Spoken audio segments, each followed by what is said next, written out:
Hello, and welcome back to talking about if you're playing Stardew Valley with your friend and they say they're going to make themselves after a Teletubby. One, make sure they're doing the right Teletubby, and two, be prepared that it's probably going to be very scary and traumatizing.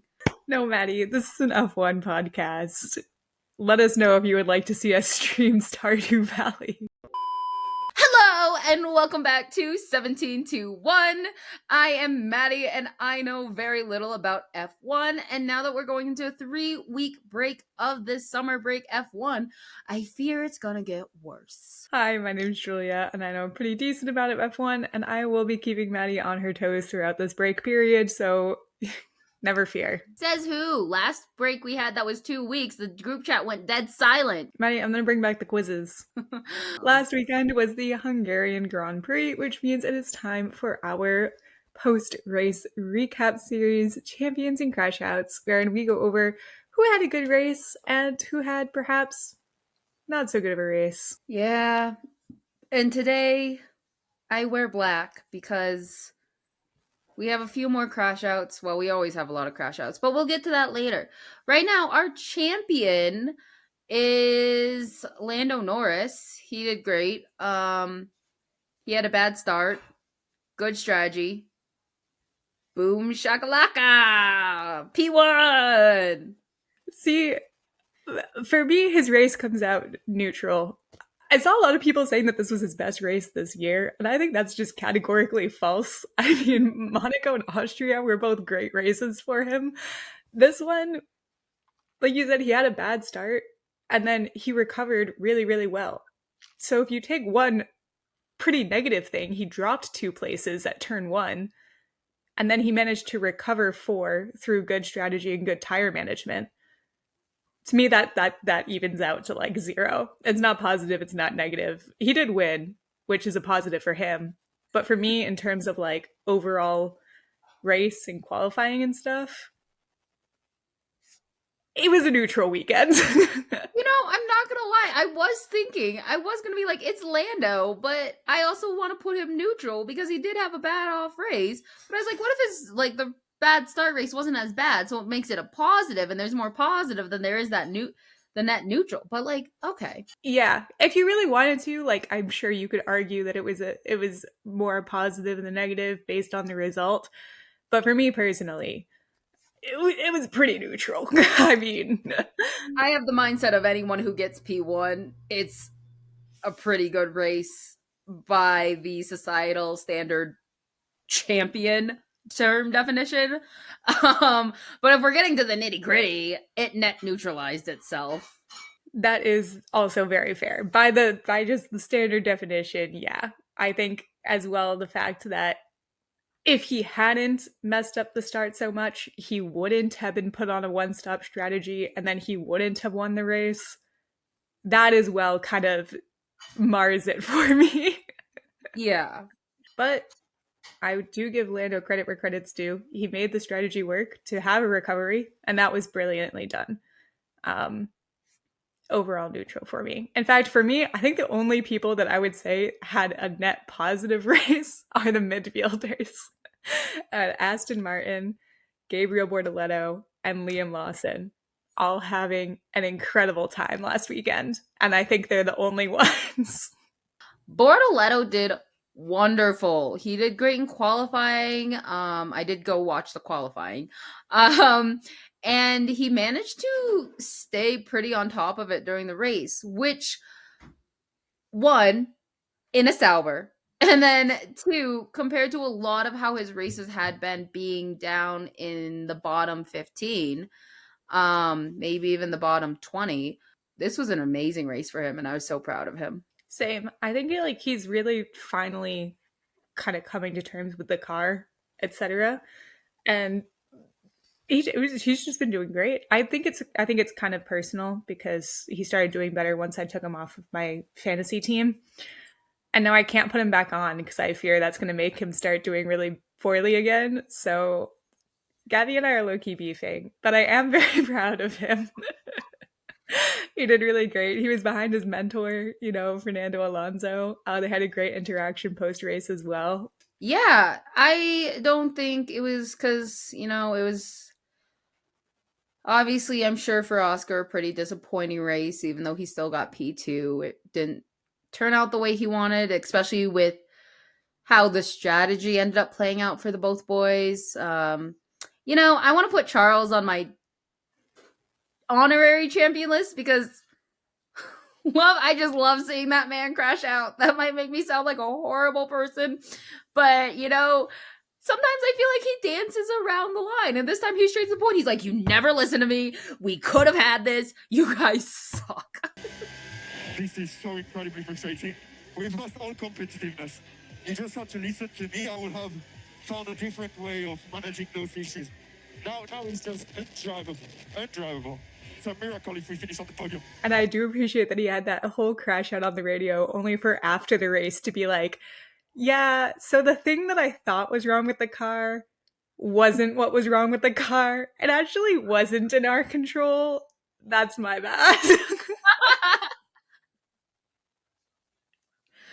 It's funny because, like, obviously, I understand they're running on adrenaline and stuff like that during the race. So they're probably just going to say, like, they're not going to sit there, like, trying to filter through their brain. They're just going to be like, F this, I hate this.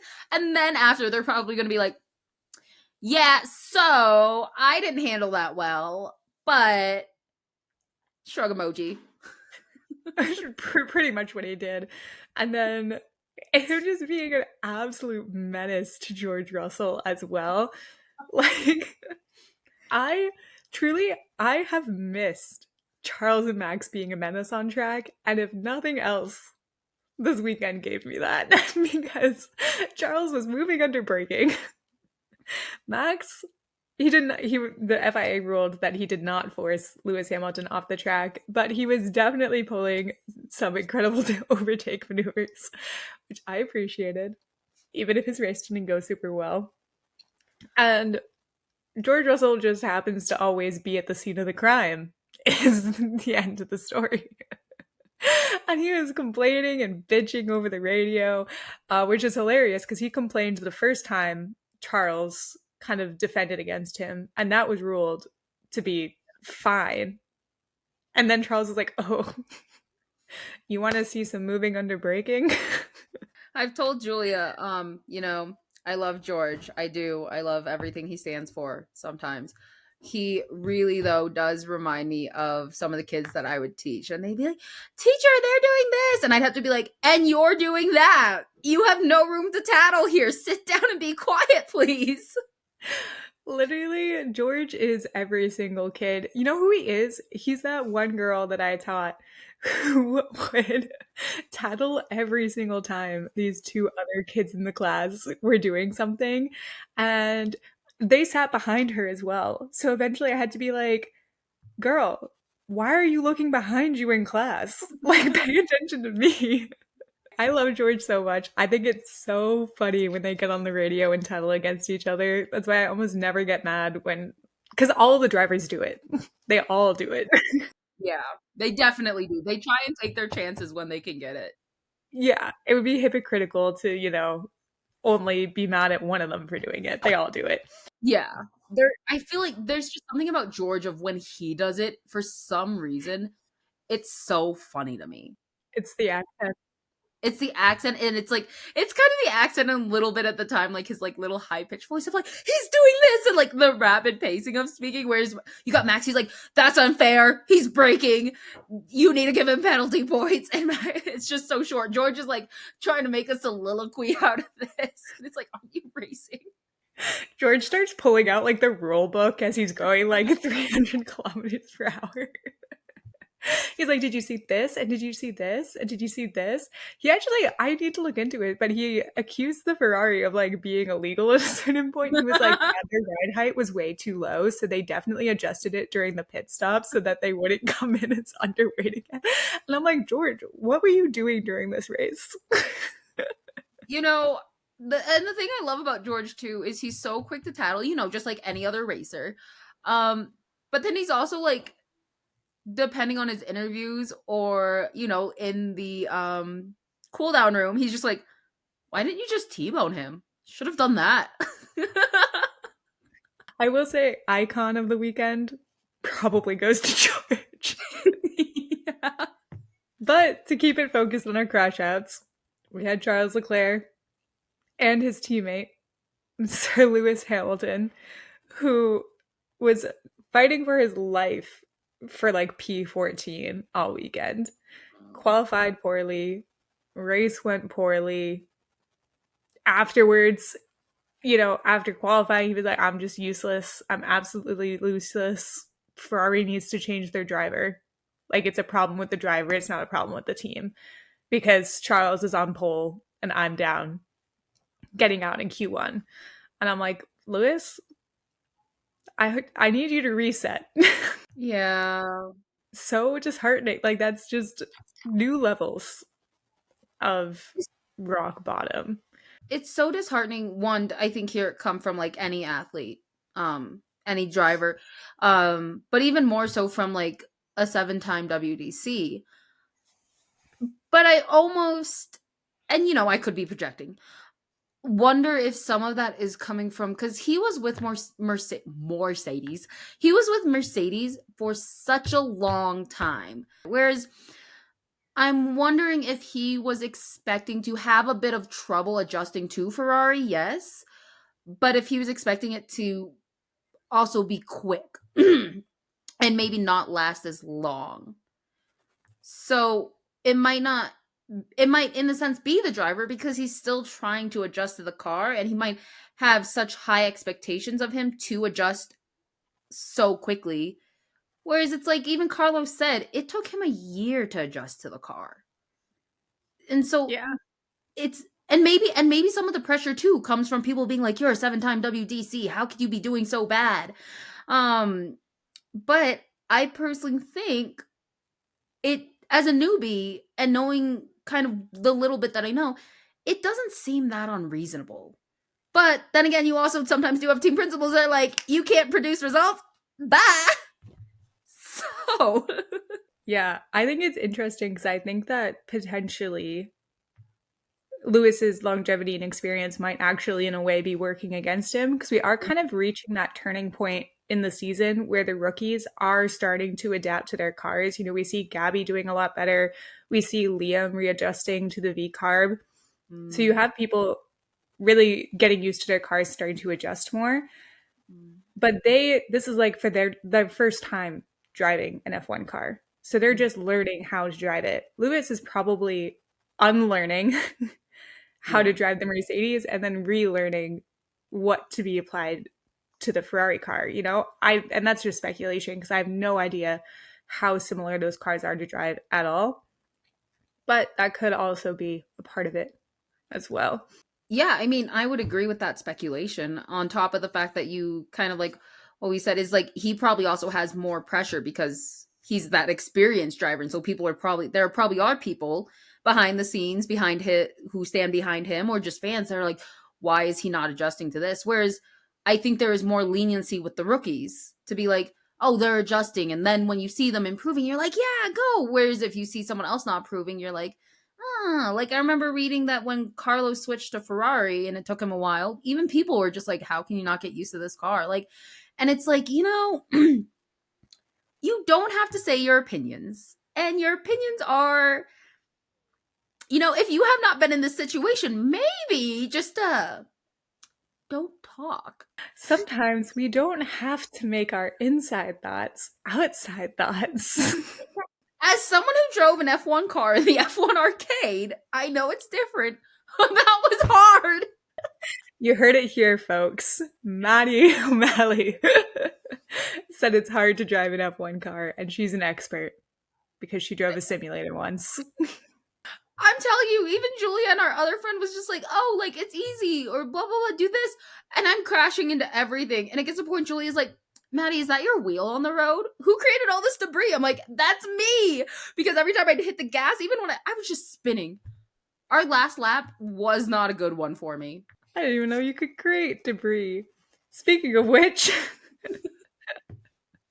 a crash out that went untelevised. Pierre Gasly and Carlos Sainz apparently had a little bit of an incident. I don't know much more about it than what was in the FIA report because it wasn't shown on the TV screen. Looking at you, producers. But Pierre did pick up a 10-second penalty and 2 penalty points on his license for it. So whatever it was wholly his fault, and it was bad enough to warrant that, but not bad enough that either of those drivers retired. A driver that did retire was little Ollie Behrman, who went on the radio and was like, "Sup, my car has got something wrong with it." And Haas was like, "Yeah, you got damage. Please come in." And I still don't know where he got damage from. So, Did he drive over one of like the turns or the barrier things? no idea. And then another supposed crash out rumors we've been hearing is that Franco had an 11-second pit stop that was not aired on any platform except the Argentinian platform.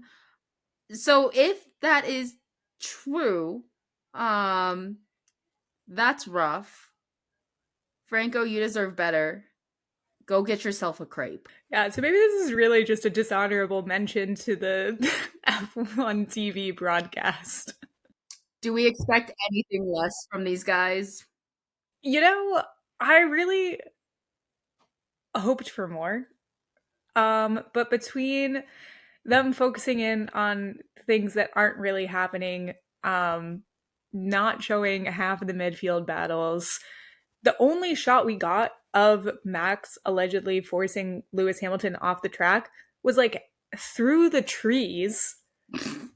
It like wasn't like they have a whole ass helicopter there, right? And we couldn't get a single aerial shot of that. This is Max Verstappen fighting Lewis Hamilton, and you're not going to show us that through a better camera angle than like somebody sitting in GA recording on their phone. And then after the race, he's giving his post-race interview, and it cuts to Lando and his girlfriend making out on the side. I appreciate the messiness, but also maybe it's just me, but I would have preferred to hear Oscar speaking. I was gonna say, I feel like maybe it's not at every race, but I feel like they also have drones there. They often do, yeah. I don't know. Maybe they were expecting more rain, and so they were just severely under. I was expecting more rain. Severely underprepared. Anyway, are there more crash outs? I think that's about it. Unless you classify me. That's Julia and our other friend were in fact crashing out. Julia crashing out over Max, and then both Julia and our friend crashing out when Charles lost his P3 position. I think the entire country of Italy screamed at that moment. I heard it, yeah. Anyway, let us know who you thought the champions and the crash outs were of this weekend. Have fun over the 4-week break. Let us know if you're doing anything exciting. We will simply be working. Pray for me. Apparently there's quizzes. Hell yeah, there will be. I'm scared. Yeah, we'll have some stuff planned for throughout the break, so definitely keep tuned. And otherwise, see you in Zone 4. This has been 17 to 1. Bye.